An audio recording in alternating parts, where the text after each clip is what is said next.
Well, Danny was so advanced when it came to knowledge of stock markets and statistics and analytics and business management and all this stuff that he started correcting the teacher. And the teacher didn't take kindly to it.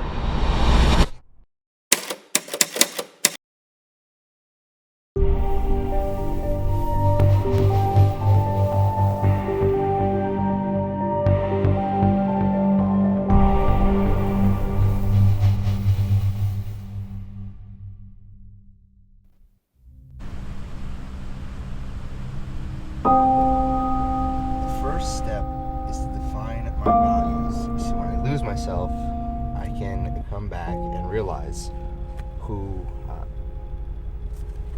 No, keep going. This is good footage. Keep going. Is this something I should be sharing? Keep going. Tell people what this is.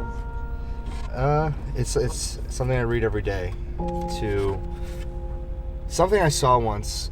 Somebody put out. I forgot who it was. Somebody had a book that he wrote inside of, and before he was like rich or famous or both, he put down his values, like what meant to him the most when he didn't have anything, or what meant to him the most, not even when he had nothing, just what meant to him the most, his values, his core fundamental values. Because if he ever lost himself, he can go back to that book and look at those values and remember, okay, right, this is what I do it for. This is why I do what I do. This is, these are my values, right? So I always liked that. So I have like a daily what I do, but every single day I read what I was just reading before as I was reading you. The first step is to define my values so when I lose myself, I can come back and realize who I am. I commit to love these values and everything in here. They are my foundation and why I do what I do. They're my core principles and how I live my life. I underlined them, really emphasized it, live my life in accordance to these values. And then I outline my values. Values are my values. I have family, work, dogs, giving back, and spending time with the people that I care about and that I truly love. So those are my core values. And I think it's important because I'm everywhere all the time. Being manic, I'm in 3 million different places at any given time. So mentally, so for me to ground myself and really understand, like if I want to go do something completely irrational, I'll open this book, I'll read it, and then I'll look at the values and does it align with who I am? And if it doesn't, then I actually think about it. However, it's not like every single time, because if that were the case, I'd be the perfect human being. But when a lot of things start to really trouble me, I open it up and start going through it. Is this aligned with the core value? Is this who I am? Is this what I want to portray? So that's kind of what this is. And day by day, one thing that I'm really big on is trying to always better. So I better myself. I have a problem waking up late, no matter what time. I can go to sleep at 9 p.m. and still wake up at like 11 a.m. the next day. And to train my body, I would wake up 10 minutes earlier than the day previous, or wake up 10 minutes earlier for 3 days straight. So I'd wake up at like 9:50 on the dot, Monday, Tuesday, Wednesday, and then 9:40 Thursday, Friday, Saturday, and so on, and then train my body progressively rather than just trying to do it all in one shot. So I track that in my values. So it's kind of what this is. It helps a lot, and yeah, it's like a journal, but not a journal. It is a journal. It kind of tracks my progress and lets me align with what I want to be aligned with. So that's what that is. Cool. Welcome.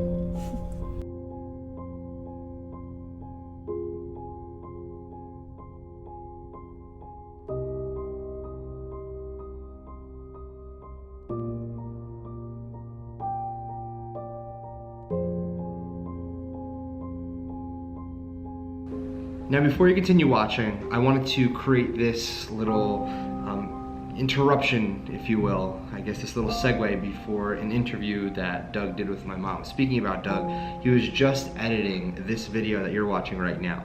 Now, what I want to let you know is I said something, probably a few minutes ago that you were just watching, that I had a hard time waking up. And that was shot a few weeks ago, and progressively everything's gotten a lot better, but I want to tell you about the changes that I've made. I think it's most important that I touch on the changes and what I'm doing to kind of progress, rather than letting you know about the problem the entire time and telling you that I'm doing absolutely nothing about it. So, I gave you the problems. Now I want to show you how I'm proactive with the solutions. Aside from the fact that I've been going to a few doctors at this point. One thing that I'm doing right now is testing and seeing which doctor I'm comfortable with, and then seeing what they want me to do. I'm not big into medicating because it kills the creative genes. Speaking about creativity, I noticed that I couldn't go and be creative working from home anymore. One of the things that I always loved was the fact that this business, the business that I'm in, and a lot of you that follow me, you're in as well, is that we can do it from anywhere in the world, which is absolutely incredible. However, most of us opt in to do it from the comfort of our own homes, which is absolutely great.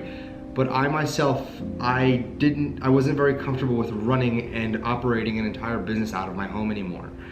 What I decided to do was, number one, get a completely new home, because I associated my old apartment with work and living, and it's the same reason why scientists tell students, or scientists don't tell students, but there's scientific studies that say that students shouldn't study on their beds, because you associate your bed with sleep. So when you're trying to study on your bed, all you want to do is sleep, because the association of being on your bed. So same thing when it came to living at home, it was always a constant relaxation for me. Meaning I couldn't get much done, because all I'd ever want to do is play games, play video games, watch TV, do everything else but work. So what I decided to do was get a completely different place, new location, new everything, and also we are expanding. I'm gonna grab this really quick. We are expanding, and now what you see here is our backdrop, but you also see Doug right there editing, and we now have a studio that we're building out. And aside from the studio, I'm also going ahead and building out another office, and we're gonna have a support and call center for e-com dudes, and we're also going to be throwing in a few of our physical products that we're testing as well. But again, I wanna save that for a different video, because that's not the topic of this video. What I wanted to show you right now is what exactly I'm doing to be proactive. I'll give you a tour of the new place in a completely different video. It's really, really nice. I love it. But the whole point is that I'm changing up the scenery. I'm doing different things. I'm trying new things, getting out of my comfort zone and expanding. And I think that's really crucial for everybody watching. As I showed you the problems, the solution, you're watching it in real time. The reason why these videos are taking a while to come out isn't because of the fact that I'm lazy. It's because of the fact that I want to make sure that it's 100% transparent and open, and I can deliver the best possible quality content, allowing myself to have enough time to progressively start changing and showing you the changes in real time. So I'm sorry if it's, if these videos might be spaced out 2-3 weeks apart, and unfortunately it does affect my channel in the long term, only because of the fact that everybody's used to, the 3 or 4 training videos every single week when it comes down to Shopify and, making money online, etc. And I can't provide that at this very moment, because I'm really focused on this and focusing on fixing and building up myself and also e-com dudes. So again, that's kind of what I wanted to throw in here as an update, just to show you exactly what we're doing. And by we, I mean it's not just the progression of me, it's about the people around me as well. Yes, it's me, what I'm doing, but also everybody around me has to kind of go through it as well. I mean, because Doug was used to just coming over, working from there. Now Doug's coming to an office. So again, there's a lot of factors that come into play here. I just wanted to show you this, but what you're about to see next is absolutely incredible.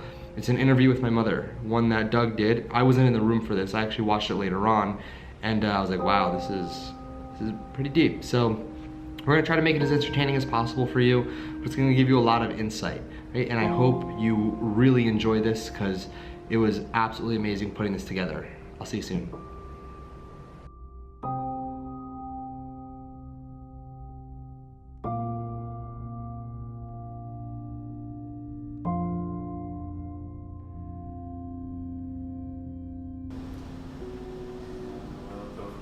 Sure. My name is Mata. I'm Danny's mom. Okay, so when did all of this start? The depression, the manic attitude, bipolarness, when do you think, or when did you notice at least?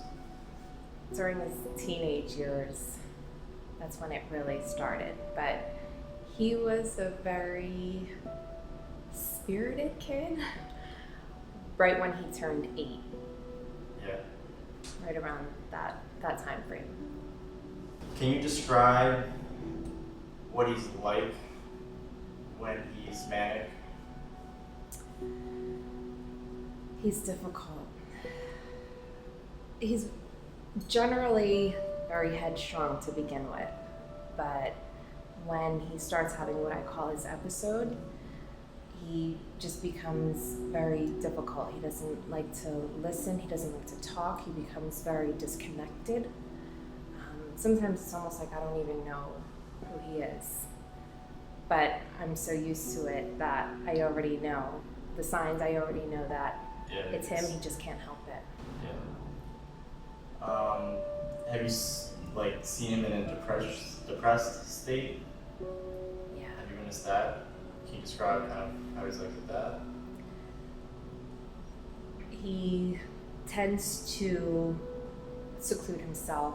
He tends to sleep a lot. He is very sensitive about certain topics, very sensitive about certain things, that are said to him. So it's almost like you have to tread lightly when he's like that. But at the same time, you want to say what you have to say in hopes that he realizes. Right, because if no one says anything. Exactly. What would you say his biggest problem is? And as far as, do you think there's something that's causing this? Obviously, it's a mental health issue, but do you think there's other problems that contribute to these things? Maybe a physical problem, or? I just think whatever his feelings are, whatever he has going on, whether it be, because of, stress, relationships, whatever, I think he just suppresses it rather than talking about it. And I'm constantly encouraging him to talk about it, whether it's with me, with someone, but he doesn't. And those feelings tend to get suppressed if you don't talk about it, if you don't get it off your chest. And that's what it is. That's what it's becoming. It's just becoming, and then it becomes very explosive because he can't help it, and he does these things, and he says these things, and then regrets it. Would you say you're concerned about any of this? Very. I worry about him a lot. I don't tell him. I don't necessarily express it unless if it's to the point where I need to step in, and I need to say something. He's an adult. I have to let him live his life too. I can't constantly, as much as I want to be that helicopter mom, I can't. He's an adult and he needs to experience certain things. It's just part of life. But I know that there are certain things that he can't handle emotionally because he bottles it. So that's when I try to encourage him. But when he's in his spiral, it's hard to talk to him. Yeah. Have any questions for yourself, in a sense? I mean, I would almost want to know what it's like, what it's like to have someone in your life that you want to love, but almost they make it so difficult to love because they push and push and push. And I mean, he's my son, so I'm gonna push back, but let's say, if I had someone who was a boyfriend or something, or, a friend in my life that was like that, it would be really easy for me to walk away from. I mean, relatively easy. Yeah. But, when it's your family, it's hard to just walk away from that because you want to see them get better. But they almost, I don't know, sometimes I almost feel like he doesn't think that he's worth loving. And that breaks my heart And I know, and people like him, they feel like they're alone. Because I can see it written all over him. And I keep trying to remind him that he's not alone. You know, and having someone like him in your life is worrisome because you never know what's going to trigger them and how they're going to react and what is going to happen. Will that one thing happen that'll push them over the edge, and you worry about that. And that's what it's like having someone like him in your life. You just want to put the net out there to catch them, but you don't know where they're going to fall from. You don't know where they're going to land. So it's almost impossible to just throw out the net, and they make it impossible to throw out the net. It's difficult, but I'm his mom. He's my world. So I'm going to constantly push for him. I think he's worth it. I think anybody who has this condition is worth it. They have to think that they're worth it. And that's the problem. I think that they don't think that they're worth it. They don't think that they deserve what they have, all the good things that they have, but they do. And trying to get that through to them, it's like pushing a boulder uphill. Good luck. Would you say things have been getting worse or better in your own eyes? I think they're getting worse. Yeah. I see it progressing.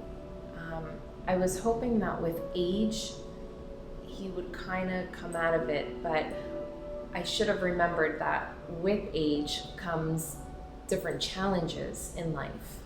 You know, you start getting to the point where you start thinking about, well, which path am I going to take? You know, where is my life going to end up in? And that's just a natural progression of life and becoming an adult. And it can be stressful. So I didn't take that into account. So I'm now starting to kind of retrain my thought and think about, well, what more can I do to make sure that he doesn't fall into any downward spirals or anything. It's hard. He has to want the help. Yeah. And sometimes he fights back on that. And I can tell him until I'm blue in the face what he needs to do. But at the end of the day, it's up to him. He's got to want it. And sometimes I feel like he wants it, he doesn't want to put in the work for it. That's frustrating. What do you think he should do as far as health-wise? Like, what would you? I know you're not a doctor or anything, but Right. what do you think needs to be? What actions do you think need to be taken? I think first and foremost, he needs a therapist. I think he needs someone that he can sit down and just unleash everything, all of his feelings. It has to be somebody that he is completely comfortable with, because there are going to be these deep, dark thoughts and secrets. We all have them. I think he needs to be someone he's fully disconnected with in a sense too. Yes. Where he can Yes. get all these things through. Exactly. Someone that he doesn't feel like he's going to be judged, but someone who is completely separated from his life. That way he doesn't feel, Doesn't hold anything back. there's no feeling of embarrassment or what are they going to think of me. It doesn't matter. This person is completely impartial. So he could say, whatever he wants to say, and there's no backlash from it. That's what he needs. Do I think that maybe he needs to be medicated? I don't know. I think the therapy needs to come first. I think that needs to be established in order to figure out where he is. If he can work through that and maybe learn some coping skills, who knows? Maybe he won't need medication. Maybe the coping skills will be just enough to get him through life. There are many people with his condition, many. Some live a very productive life just based on, learning or having coping skills. Some are very successful with medication, whatever. It's different strokes for different folks. That was going to be my next question. Do you believe in medicating mental I do. When it's necessary, I absolutely do.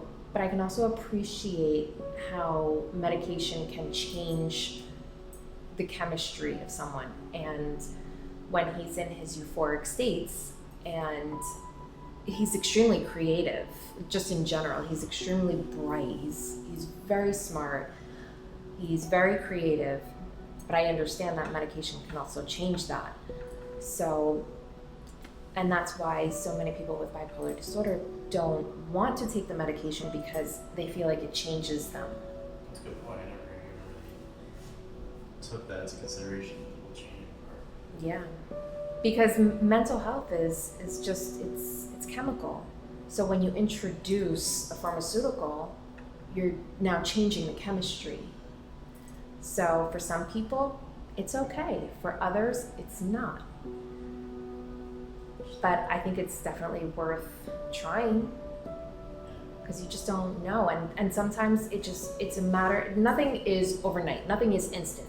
Whether it's pharmaceutical, whether it's therapy, whether it's homeopathic or holistic or whatever the case may be, nothing is overnight. It takes time. But I think that if somebody is willing to, if Danny is willing to follow it through and just try it, I think he would find that it'd be really successful. He would find what's right for him. You know, even if it's pharmaceutical, he needs to go through different cycles of medications, different dosage, you know, just to see what works for him. Just because he's prescribed something and he takes it doesn't mean that it's gonna work. He might need something different. He doesn't like the way something changes his chemistry. All right, well then let's try something else. Let's introduce something different, or let's introduce something to add to that. So did you not ever try to get him, not help, but take it as serious as now, because you thought he would more so grow out of it? So he's been in therapy since he was a kid. When the whole ADD thing came out, every kid was all of a sudden diagnosed with ADD. I wasn't on board. I wasn't completely convinced. I needed to be convinced. They wanted him to be medicated. I tried it. I'm not going to say I didn't, but the drugs were so new. Nobody knew the long-term effects that it was going to have. And I was someone who decided not to keep him on it. Later on, I was upset that I didn't, and I was blaming myself that I didn't. But then when all the long-term side effects started to come out, when people started saying, oh, this is, you know, it causes addiction, it causes, you know, just all these different side effects, then I figured, you know what, I probably made the right decision. What are you referring to more so? Like Adderall? Adderall. Okay. Yeah, and quite honestly, I tried it myself, because anything that I gave him, I wanted to know what it was gonna do. When I first tried it, I was shocked. I was shocked as to the feeling. I was like, this is insane. Yeah, and I have to give this to my 10-year-old? What am I doing? So that was one of the... Oh wow, he was 10 when he was... Yeah. That is crazy. That's one of the biggest reasons why I decided not to keep him on it. Yeah, it's a very, very powerful... Yeah, and like I said, it was just being introduced widely. You know, every kid. You know, you had a kid that acted out, oh, he's ADD. That's it. Ritalin, Focalin, you know, all that other stuff. So, and Adderall. So all of a sudden, you know, so I wasn't really on board. I was afraid of what it would do to him. Yeah. Did you notice when he was taking Adderall like more recently? And did you notice the effects that had on him? I started to notice when he was becoming very jittery. He wouldn't stop. He couldn't hold a very long conversation. That's when I really started to notice that he was definitely self-medicating. Yeah, I agree. It was, I think, amplifying things Oh, yeah. and making things a lot worse. Yeah, and another reason why I look back and I'm glad that I didn't keep him on it, watching him, and this might strictly be because he's self-medicating and not because he's on it through a doctor, there's not a doctor monitoring him or anything else. I think that it has made him spiral even more. And it could just be because it's a combination of different drugs that he's taking. But I don't think that it's helping. I don't think that it's doing him any favors. So the way that someone with mental health, the way they act, it's their normal, but it's not the real normal. And when I say normal, I use that term loosely. I don't think that they're bad people, that there's something terribly wrong with them. I just mean, someone without mental health, they do things differently. They think differently. I don't think that there's anything wrong with being different. I just think that sometimes they take things too far without knowing, without being able to help it. They're just like Danny he's so impulsive. He is so impulsive. Yeah, we touched on that too when we talked about it. Yeah. Do you have any impulsive things in your head that you can think of? Oh my goodness. I can list. I can list 100, so I know Oh my you guys goodness. can probably list 1,000. Yeah, I mean, it's cars, it's partying, it's... See, what I touched on it too was I said, regardless, because I don't want people to hear and say, oh, well, he just has money so he can do that. Even if he didn't have the money, he would No, because still... when he was a kid, this has nothing to do with money. Yeah, because touch on this, I think.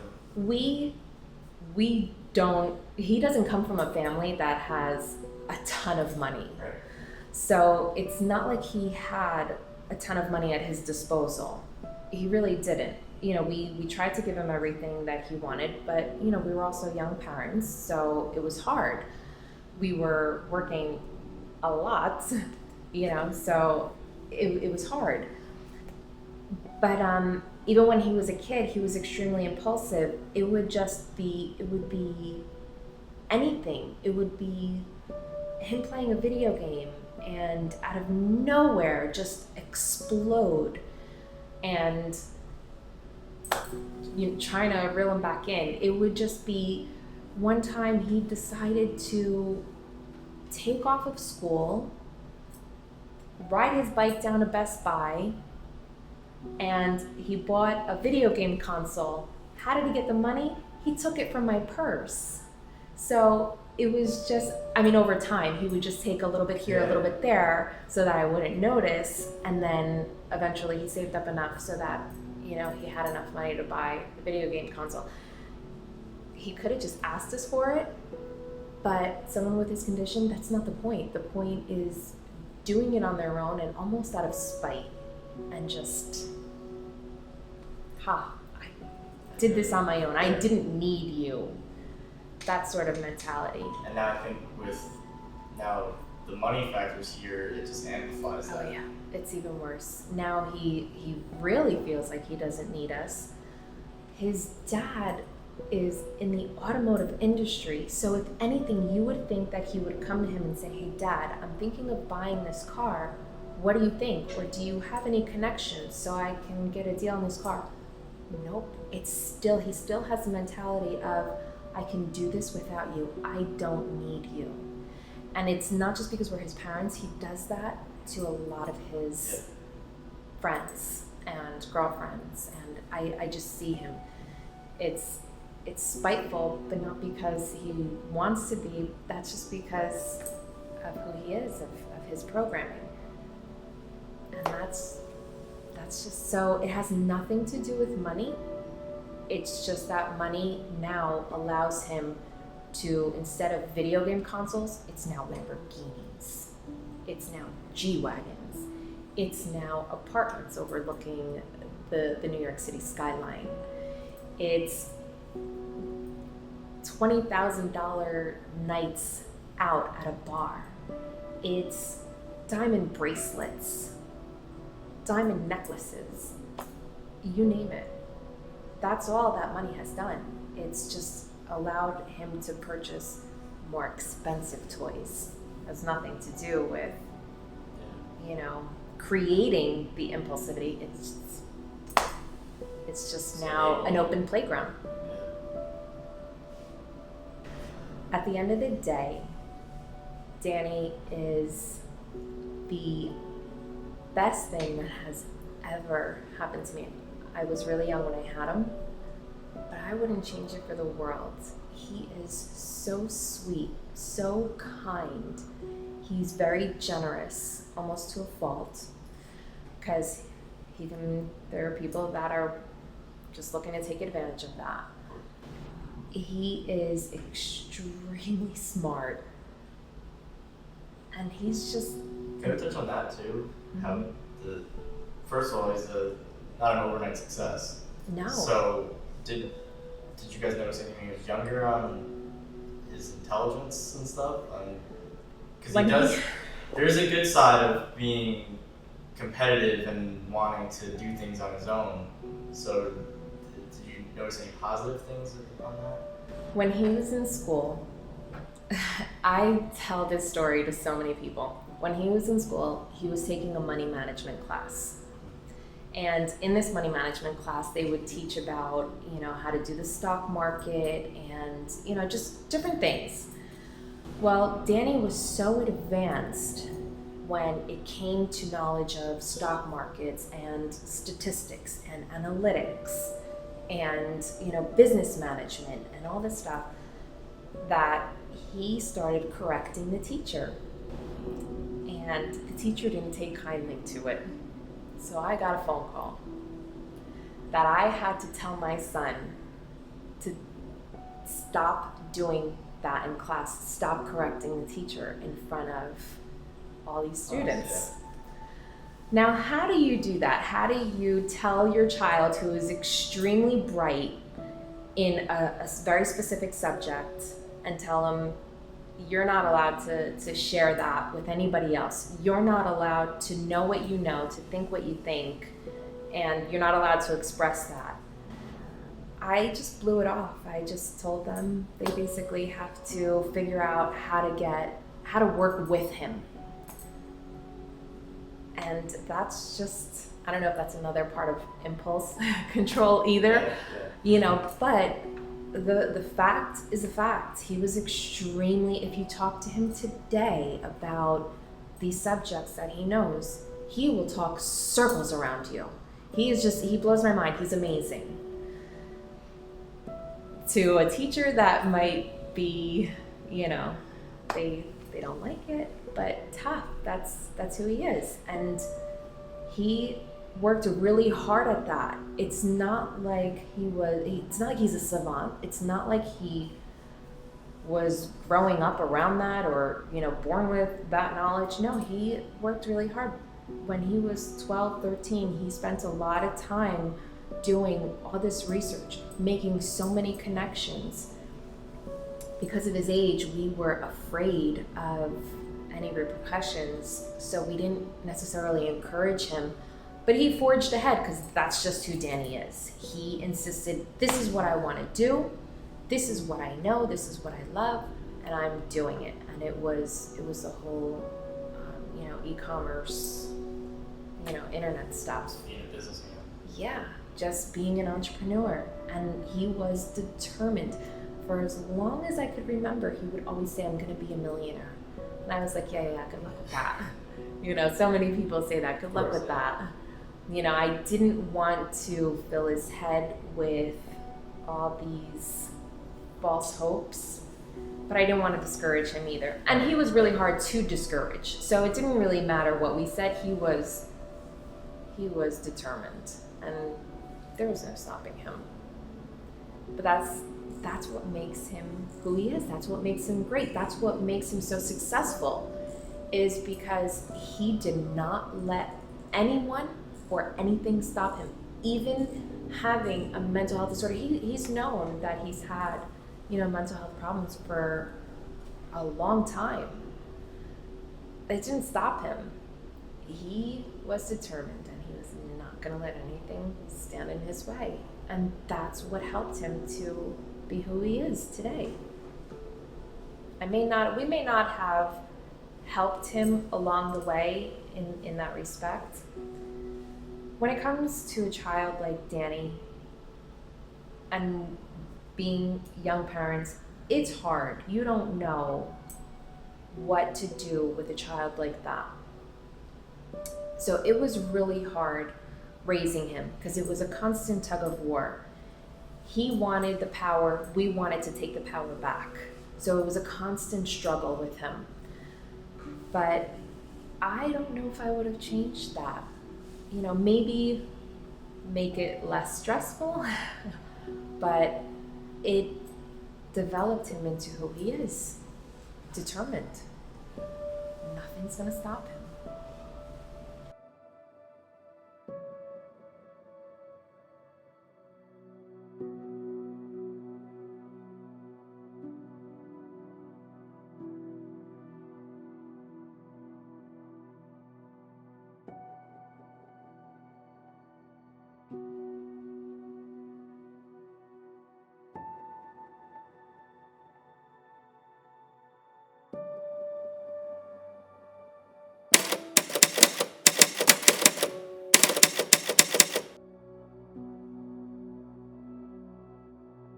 So we made it to part 3.